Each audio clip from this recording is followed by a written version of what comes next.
Dans le livre, dans un premier temps, j'ai parlé des maux dont souffre la jeunesse africaine. Et les maux dont souffre la jeunesse africaine, nous avons principalement le chômage, nous avons l'immigration clandestine qui sont extrêmement liées. Nous avons également la sous-scolarisation. Dans la seconde partie du livre, le second chapitre, j'ai eu à faire des recherches par rapport aux réponses qui ont eu à être développées par les États africains. Quelles ont été les réponses qu'ils ont essayé de développer pour parer au chômage, pour parer à l'immigration clandestine et à la sous-scolarisation. Dans la dernière partie du livre, j'allais dire, c'est là que j'ai avancé des pistes de solutions qui devront être considérées à la fois par les dirigeants africains et également par la jeunesse africaine pour leur permettre de surgir et d'amener l'Afrique au développement. Laissez-moi par contre souligner une partie très importante que je trouve dans le livre, dans la première partie. C'est mon entretien que j'ai eu avec un migrant qui venait de la Guinée et qui est maintenant installé en Italie. Un entretien très profond et riche en émotions et en enseignements, parce que cela m'a permis de savoir le cœur du problème. Parce que, voyez-vous, la plupart des jeunes Africains, la plupart des leaders qui évoquent ce sujet sont toujours à la surface du problème. Et moi, j'ai pu me rendre compte que cette jeunesse a envie de rester en terre africaine, mais les maîtres mots qui ressortent de leur bouche, c'est justement la perte de confiance en l'avenir du pays d'origine, dans un cadre plus global, naturellement, de l'Afrique. Vous savez, lorsque j'ai eu cet entretien avec les migrants, avec beaucoup d'autres migrants, laissez-moi vous dire que dans ce voyage, il n'y a pas de bonheur. Et ils vous le disent eux-mêmes. Donc, ils sont contraints d'aller à l'étranger pour pouvoir se chercher. Parce que peut-être ils n'ont plus espoir dans l'avenir de leur pays, que ce soit au Niger, que ce soit au Sénégal, en Côte d'Ivoire. Mais aujourd'hui, je pense que les responsabilités sont partagées entre les pouvoirs publics et la pression sociale, la pression des familles. Parce que vous savez, nous avons tous vécu cela à un moment donné de notre vie. Il y a des familles dans lesquelles nous voyons des migrants, en tout cas qui sont en Europe, qui travaillent en Europe, qui rentrent pour un mois et demi pour des vacances, mais qui distribuent des cadeaux à gauche, à droite, qui ont des 4x4. Qui ont tout le luxe nécessaire, et malheureusement cela déteint, cela a une influence sur l'environnement de ce dernier, que ce soit des voisins ou autres, ce qui fait qu'à un certain âge, les familles sont obligées de dire à leurs jeunes, écoutez, vous êtes assez grand maintenant, il faut que vous essayiez comme le fils d'un tel, comme le fils d'un voisin ou d'un autre, il faut que vous allez vous chercher en Europe. Donc il y a cette influence d'un côté, et de l'autre côté, il y a la responsabilité des pouvoirs publics.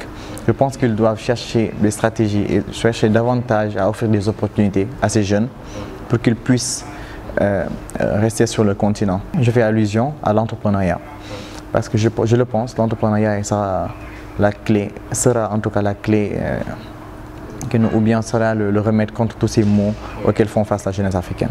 Vous savez, nous avons dans le centre du continent, nous avons Boko Haram, nous avons d'autres mouvements de violence qui se sont formés, et vous n'êtes pas sans savoir que ces mouvements de violence sont majoritairement composés de jeunes.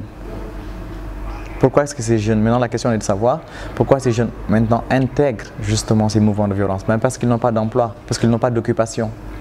Donc ils sont facilement influencés par ces leaders de mouvements de violence pour qu'ils les rejoignent. Parce que d'une manière ou d'une autre, cela concourt à l'expression de leur désespoir à travers le continent. Et c'est de cette manière justement qu'ils le révèlent. Nous avons également les djihadistes au nord du Mali. Et ces mouvements également, comme à l'instar de Boko Haram, sont majoritairement composés de jeunes qui manquent d'occupation. Parce qu'un cadre diplômé, bien quelqu'un qui a sa structure, un jeune entrepreneur, a autre chose à faire que de rejoindre des mouvements de violence. Et ce n'est pas du tout dans sa logique. C'est parce que les jeunes manquent d'occupation, c'est parce qu'ils sont au chômage, c'est parce qu'ils n'ont pas de revenus financiers, qu'ils expriment leur mélancolie, leur colère envers les dirigeants de ce pays. Et à travers justement cette expression de colère, à travers cette expression de perte de confiance, nous avons des mouvements de violence qui se font un peu partout, qui s'érigent un peu partout en Afrique, au plus grand détriment du continent. Il est plus qu'urgent et important de solutionner ces maux auxquels font face la jeunesse africaine, parce qu'on ne sait pas jusqu'à quel niveau cela peut découler et vraiment retarder le développement de l'Afrique. Je préconise très humblement l'entrepreneuriat, parce que je pense que l'entrepreneuriat concourt avant tout au développement d'un continent, à l'instar des pays asiatiques. Alors, l'entrepreneuriat, que ce soit dans le domaine agricole, que ce soit dans le domaine du stylisme, que ce soit dans le domaine financier. Vous savez, l'entrepreneuriat peut servir comme une clé vers la réussite, comme une porte vers la réussite, j'allais dire, au même titre que terminer ses études, avoir un master et trouver du travail. L'entrepreneuriat ne doit pas être considéré comme un second choix, mais plutôt comme une porte vers la réussite. Et laissez-moi vous dire qu'en Afrique du Sud, ils ont instauré un institut sud-africain de l'entrepreneuriat qui forme les jeunes par rapport aux critères que doivent avoir les entrepreneurs pour pouvoir les préparer par rapport à l'insertion dans le monde de l'entrepreneuriat. Parce que l'entrepreneuriat n'est pas un monde facile. Il faut avoir de la détermination, il faut avoir du courage, il faut pouvoir gérer d'abord les risques, mais également avoir de la patience. Et tout cela ce sont des acquis que doit avoir le jeune entrepreneur pour pouvoir exceller dans ce domaine. À côté de cela, nous avons d'autres exemples d'États africains qui ont réussi ce pari, ou bien qui ont réussi, j'allais dire, à 80% ce pari. Et je pense à la Tunisie, à travers les politiques publiques qui ont instauré le programme, le PC50, qui permettent aux jeunes d'insérer le monde professionnel. Une fois qu'ils ont le diplôme, une fois qu'ils ont le master et fraîchement sortis de l'université. Parce que l'État s'engage à payer la moitié du salaire pendant la première année et facilitant ainsi leur intégration dans le monde professionnel. Donc vous voyez, tout ça sont des initiatives qui permettent aux jeunes d'intégrer les structures et d'intégrer le monde professionnel et de pouvoir se développer. Même si vous n'avez pas la formation qui s'y est, laissez-moi vous dire que l'entrepreneuriat peut se faire dans le secteur informel comme dans le secteur formel. Parce que lorsque vous venez d'avoir votre master par exemple, vous avez suivi en tout cas un domaine d'études assez fixe. Donc vous pouvez aujourd'hui vous imprégner de ces connaissances pour pouvoir ouvrir un cabinet, pouvoir chercher les contacts. Et vous savez, une entreprise ne se fait pas du jour au lendemain, mais en tout cas chercher dans le domaine formel à exercer une activité qui est en droite ligne par rapport à vos compétences.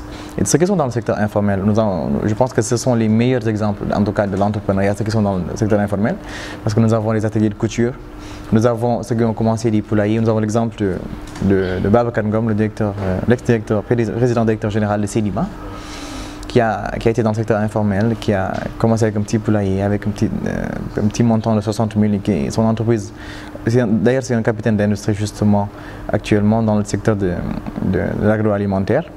Et tout cela, ça s'est fait avec de maigres moyens.